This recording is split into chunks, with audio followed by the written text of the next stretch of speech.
Okay, so over the last couple of weeks, I've been putting this lens to the test. The Laowa f2.8 full frame autofocus lens. That sounds insane, right? This lens so far has been pretty incredible, with the price point sitting at about $799, which compared to other wide angle lenses on the market is actually not too bad. Anyways, more on that later. Now let's take a look at some of the content I have shot on this lens, music videos, social content, and now filming this little vlog part.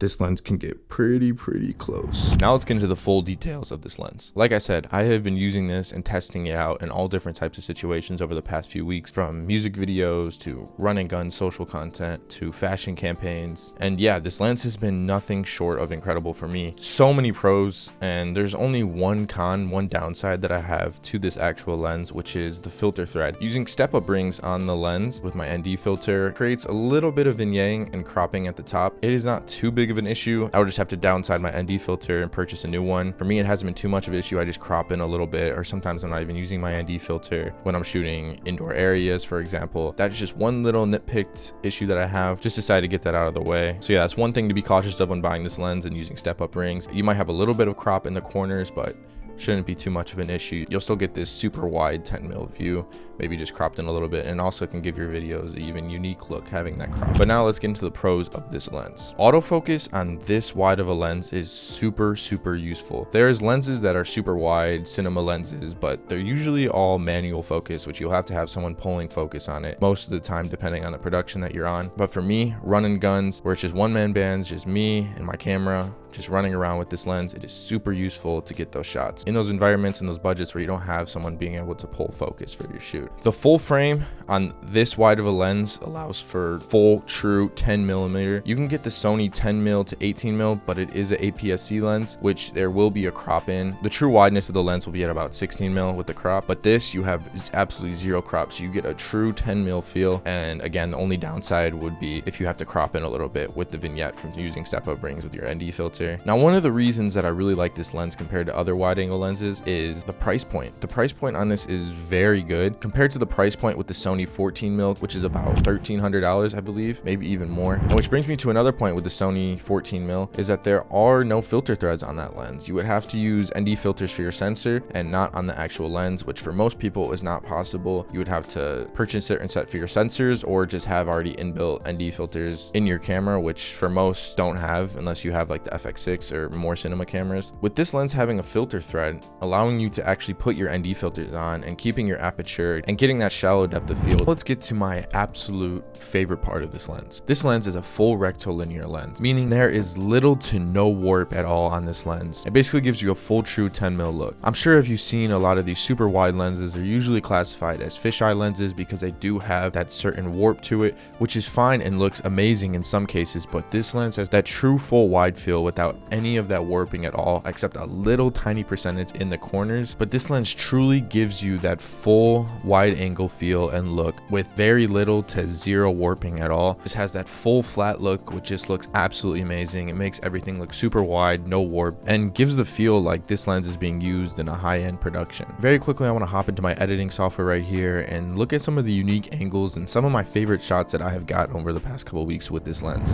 Now, if we come into my editing software right here, one of my favorite shots that I have gotten with this lens, this is a 4:3 crop, so it's not full in 16:9. You can see this is one of my favorite shots that I've got on this lens. Very wide, very nice angle. Compositions you can get with these wide angles makes for very unique shots that just really stand out and really catches the viewer's eyes and gives your work a more high-end feel. This lens is pretty close to him. I wish I had a behind the scenes videos, but it's pretty close to him and it's just pointed up a little bit, but it just gives a super wide field of view and keeps the artist in frame. We also have a full window in frame. We have the full building in frame, but it's a little bit blackened out at the top, so you can't really see it as detailed. Yeah, one of my absolute favorite shots. And then for there, we also can cut to this one that we got in front of the window. And in my opinion, it looks very good for these music video shoots and for fashion campaigns. Here were some other clips that I got for music videos, a little bit more fast paced, but it also shows a little bit of the stabilization on the lens, which is pretty amazing.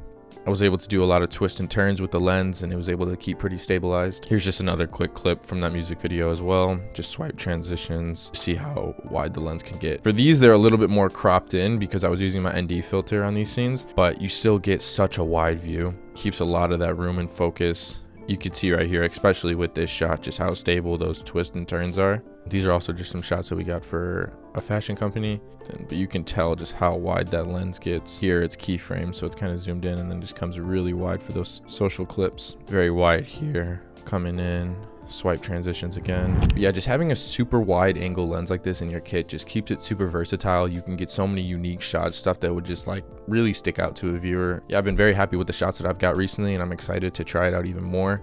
There's so many different varieties that you can get with a wide angle lens like this. Right now I'm shooting on the 16-35 Sony lens. I'm gonna switch to the 10mm right now just so you can get a whole feel of how wide the lens actually is. And bam, that's with the Laowa 10mm on, with the same exact tripod setup, switching out from the 16mm to this full 10mm just to give you guys an idea. And I actually quite like this shot, so you might see more of this shot in my next YouTube videos. I like how wide it is. But yeah, you can pretty much see the whole room, see everything going on my desk. I mean, my finger is literally touching the end of the desk. I'm literally pretty much at the lens. I'm gonna record this on my iPhone just so you can see how close I'm actually getting to that lens. I'm pretty much close. But yeah, like it's focused and it's right there at the lens pretty much, which is just absolutely insane. There is like a crazy minimal focus distance on it. Let me look it up real quick. 12 centimeters is the minimal focus distance on this lens, which is just absolutely crazy. There is pretty much no vignetting, maybe a tad bit, maybe just a little, and a little bit of warping at the top corners. My arms really spread as out and I can't even reach the side of the screen, and I'm pretty dang close to this lens. So it just gives you another perspective on how wide this lens actually is. And yeah, so this has no ND filter on at the moment, and I will put the ND filter on real quick so you can see what that looks like. But yeah, you can see what that looks like in the corner. It's actually not too bad, not too noticeable, and maybe it's another way to add texture to one of your videos. It is just that one little thing that I had. Besides that, the lens is absolutely amazing. There is really nothing to complain about. Every literal factor to this lens is just like, it kind of just blows your mind away. Like, what the hell? How did they even do this? One of the last things I just wanted to talk about with this lens is the build quality of it. It is a super sturdy lens made almost entirely out of aluminum, and it weighs in at about 420 grams. It feels good when you hold it. It feels heavy, it feels sturdy. But yeah, the build quality on this is just super good, super sturdy. One of another pros about this lens, it just feels very professional. Now, this video isn't sponsored at all. I just wanted to bring my true opinions about this lens and showcase my experience that I have had shooting with this lens over the past couple weeks. And yeah, I feel like I've shared all of it. This lens is extremely durable. The specs on it are insane. Fully rectilinear, full frame, f2.8 autofocus, crazy lens. I think this is an absolute must depending on what you're shooting. I think it's very great for social content, just giving it a very diverse look, great for music videos, and great for almost, honestly, I can't think of any other production that it wouldn't really work for. I would think you would just have to be diverse in your setups to really make this thing work. I think this lens is one of the best wide angles on the market. I think it's fairly priced considering most other wide angle lenses on the market. And I think also with it being autofocus, especially if you are just the only person shooting and you don't have a team or a crew, this lens is pretty much perfect and you can't really get anything better than this. But anyways, guys, I just want to thank you for tuning into the full length of this video. If you have any questions about this lens or if I mistakenly spoke, just please write it down in the comments, and I look forward to seeing you in the next one.